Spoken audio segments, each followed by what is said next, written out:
ఇప్పుడు జగన్మోహన్ రెడ్డి హయాంలో కుర్రవాళ్ళు ఏ రకంగా రోడ్ల మీదకి వచ్చారు, ఏ రకంగా గంజాయి బ్యాచ్గా రప్పరప్ బ్యాచ్గా తయారయ్యారో మనం చూసాం. కారణం ఏంటి? సరైన ఉపాధి లేకపోవటం. కారణం ఏంటి? ఫైనాన్షియల్గా వాళ్ళు ఇబ్బంది పడుతుండటం. గణేష్ గోల్డ్ తాకట్టులో ఉన్న బంగారాన్ని విడిపించి కొనబడును. సంప్రదించండి 9966511144. దాంతో ఎవడైనా డబ్బు ఇచ్చినా, మందు ఇచ్చినా, బిర్యానీ పెట్టిన వాడు ఏం చెప్తే చేసి వెనక తిరిగేవారు. అంటే అక్కడ వారికి సరైన ఉపాధి లేదు, అండ్ సరైనటువంటి గైడెన్స్ ఇచ్చేవాళ్ళు లేరు. అటువంటి వాళ్ళే ఇప్పటికీ జగన్తో వైసీపీతో ఉన్నారు. ఇది ఎందుకు చెప్తున్నాను? ఈరోజు మన మోదీ అది గ్రహించాడు.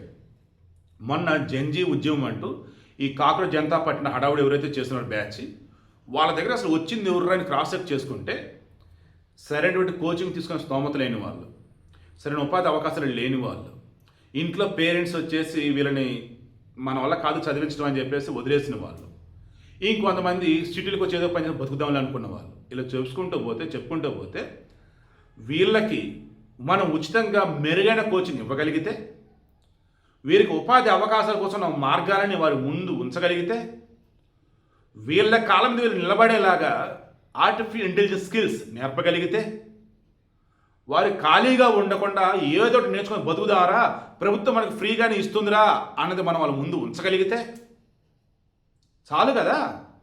రాళ్ళు తీసుకుని ఉద్యమాల్లోకి పోరు, కావాలని వచ్చేసి గొడవలు చేస్తూ హడావుడి చేస్తూ నిరసనలు చేయరు.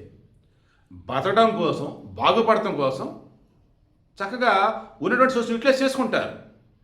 అందుకే ఈరోజు మన మోడీ ఎర్రకోట మీద నుంచి ఒకటే చెప్పాడు, జెన్జీ మీరు 2047 నాటికి, జెన్ ఆల్ఫా మీరు 2047 మనం 100 సంవత్సరాల స్వతంత్ర వేడుకలను జరుపుకునే సమయానికి ఈ దేశాన్ని గొప్పగా మీరు ముందుకు తీసుకెళ్ళాలి. అంటే మీరు ఎదగాలి. ఎలా ఎదగాలి?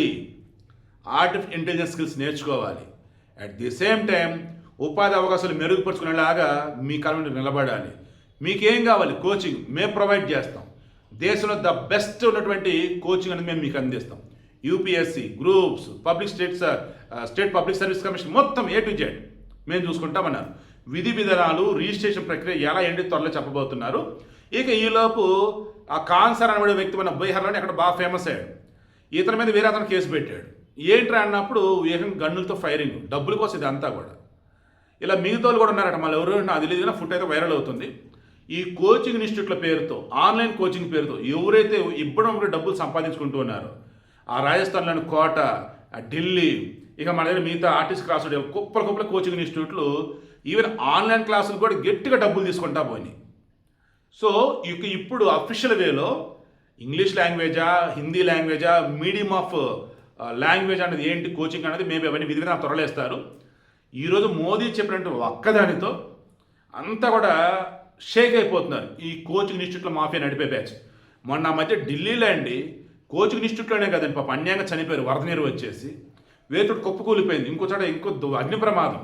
కోచింగ్ ఇన్స్టిట్యూట్లే ఇరుకిరుగ్గా మొత్తం వాళ్ళ ఇష్టం. అసలు ఆ ప్రమాదాల నుంచి బయటపడేసి వీళ్ళు ఉన్న హాస్టళ్లలోనో లేకుండా ఇళ్ళ దగ్గర నుంచో చక్కగా నేర్చుకునేలాగా, చదువుకునేలాగా, బిందాస్గా బ్రహ్మాండంగా ఉండేలాగా ఇప్పుడు మోదీ వాళ్ళందరూ కూడా ఒక దాని మార్గం చూపిస్తున్నాడు, ఒక దిశను చూపిస్తున్నాడు. సో ఈ కాక్రోచ్లు ఎవరైతే ఉన్నారో, మేము ఉద్యమం చేస్తాం, ఇంకోటి రాజీనామా చేపిస్తాం, అందరూ హడావుడి చేస్తున్నాం, అవి నిజం కాక్రోచ్లే. అవి చదువుకున్న వాళ్ళు కాదు, చదువుకున్నా కానీ బుర్రలో గుజ్జు లేని వాళ్ళు. ఇప్పుడు నేను ఓపెన్గా చెప్తున్నా ఈ మాట. చదువుకున్నామా, ఎదిగామా, గొప్పగా ఉన్నామా అనుకునే వాళ్ళు వేరే రకం. అలా మొన్న నీట్ ఎగ్జామ్ పేపర్ లీక్ అయితే కొంతమంది వచ్చారు, వాళ్ళకి ఇప్పుడు నేను సపోర్ట్ చేస్తాను. కానీ దేశం మీద విషం చిమ్ముతూ, హిందూ మతం మీద విషం చిమ్ముతూ, దేశ విభజనకారులకు సపోర్ట్ చేస్తూ, ఖలిస్తాన్ ఏర్పాటు సపోర్ట్ చేస్తూ, ర్యాలీలు, నిరసనలు, సభలు, సమావేశాలు, గొడ్డపిలకలు కట్టుకొని ఆ కాక్రోచ్ జనతా పార్టీ ఉద్యమం దగ్గర వచ్చేసి విందులు, చిందులు. ఎవర్రా అసలు మీరు అంతా? ఈరోజు జార్ఖండ్లో ఎంత పెద్ద ఉద్యమం జరుగుతుంది. 11 రోజులు కాపలే నిరాహార దీక్ష, మొత్తం పాప ఆసుపత్రి పాలయ్యారు. ఎందుకంటే వాళ్ళు చేసిన ఉద్యమం కాబట్టి.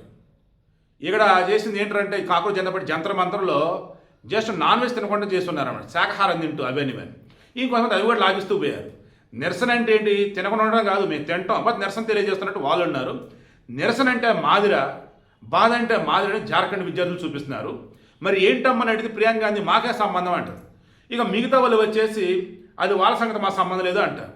ఈ కాంగ్రెస్ జనతా పార్టీని అడిగితే మాకు ఓపిక లేదు, అందుకే మనకు వెళ్ళలేదు అంటారు. ఏంట్రా వాళ్ళ బతుకులు అసలు. దేశంలో కొన్ని విదేశీ శక్తులు తోడయి వీళ్ళని ముందుకు ఎగదోస్తే అలా ముందుకు వచ్చి ఈ రకంగా దేశంలో విద్వేషాలు రెచ్చగొడకుండా బ్యాచే వీళ్ళంతా. అటువంటి ట్రాప్లో పడకండి. Anti Modi, anti BJP, anti RSS ఉన్నా కానీ మీరు ఫస్ట్ మీ మైండ్లో నేషన్ ఫస్ట్ అనుకోండి. అప్పుడు ఈ కాంగ్రెస్ జనతా పార్టీ జోలికి పోరు. అండ్ కేంద్ర ప్రభుత్వం మీకు కల్పిస్తున్న చక్కగా వాడుకుని గొప్పగా ఎదుగుతారు. ఒక మొక్క చెప్పి క్లోజ్ చేస్తారు.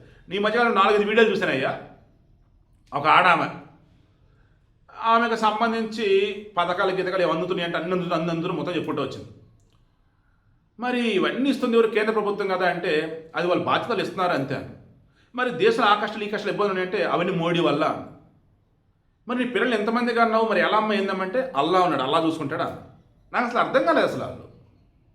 ఇంకొక ఆయన ఉన్నాడు, అయితే మన హైదరాబాద్ సరౌండింగ్స్ మరి ఎక్కడో, ఆయన అంతే 4 భార్యలు పిల్లలు చాలామంది. ఎలా ఏంటంటే ఆయన చెప్పుకుంటూ వచ్చాడు కదా, ఏమేమి ఫ్రీడమ్ మొత్తం లిస్ట్ చెప్పుకుంటా వచ్చాడు. ఇన్ని వస్తున్నప్పుడు ఇక్కడ నా పిల్లలకు లోటైంది, అందుకే ఎంతమందికి అంటున్నా అన్నాడు. మళ్ళీ మోడీకి ఓటేయారు. ఏంటంటే వాళ్ళకి మైండ్ సెట్ అలా తయారు చేస్తారు వాళ్ళు కొంతమంది. అలాగే కొంతమంది క్రిస్టియన్లు కూడా అలాగే ఉన్నారు కొంతమంది. ఎందుకు ఏంటంటే ఈ ఫారిన్ కాంట్రిబ్యూషన్ రెగ్యులేషన్ యాక్ట్ అని చెప్పేసి దాని ద్వారా ఫారిన్ నుంచి వచ్చే విదేశీ ఫండ్స్, క్రిస్టియన్ ఫండ్స్ మొత్తం ఆపాడని చెప్పేసి. అరే నేను ఆపింది ఎందుకు? విదేశీ శక్తులు ఇక్కడ దేశంలో విచ్ఛిన్నానికి పాల్పడకుండా ఉండటానికి. ఆయన జస్ట్ లెక్క చెప్పన్నాడు అంతే. దాన్ని కూడా హడావుడి చేసి మీరు ఇది చేస్తే చివరికి ఏం చేశారు? పార్లమెంటు జాయింట్ యాక్షన్ కమిటీకి పంపుకున్నారు. వాళ్ళన్నీ చెక్ చేసి ఈసారి ఏం చేస్తారు? వక్ఫ్ బోర్డు బిల్లు లాగా దీన్ని ఇప్పుడు స్ట్రాంగ్గా చేస్తారు. అప్పుడు దోలు తీరిపోతాయి. అంతిమంగా ఈరోజు ఒక నిజాన్ని బయటపెట్టాడు మన మోదీ. ఏంటంటే ఖాళీగా ఉన్నోళ్ళు, బేవస్గా ఉన్నోళ్ళు, ఫైనాన్షియల్ ఇబ్బంది పడుతున్న వాళ్ళు, వీళ్ళని మొత్తం గుంపుగా చేసేసి వాళ్ళకి ఎంతమంది డబ్బులు ఇచ్చో ఆ సమయానికి ఏదో తిండి పెట్టో ఇంక వాళ్ళకి మత్తు పదార్థాలు ఇచ్చేసి వాళ్ళని వాడుకొని అవతల దేశం మీద విద్వేషణ చిమ్ముతూ ఉన్నారు. దానిని అడ్డుకట్ట వేయాలనుకున్నాడు, వేసాడు. నాకు అదే పర్ఫెక్ట్గా అనిపిస్తుంది.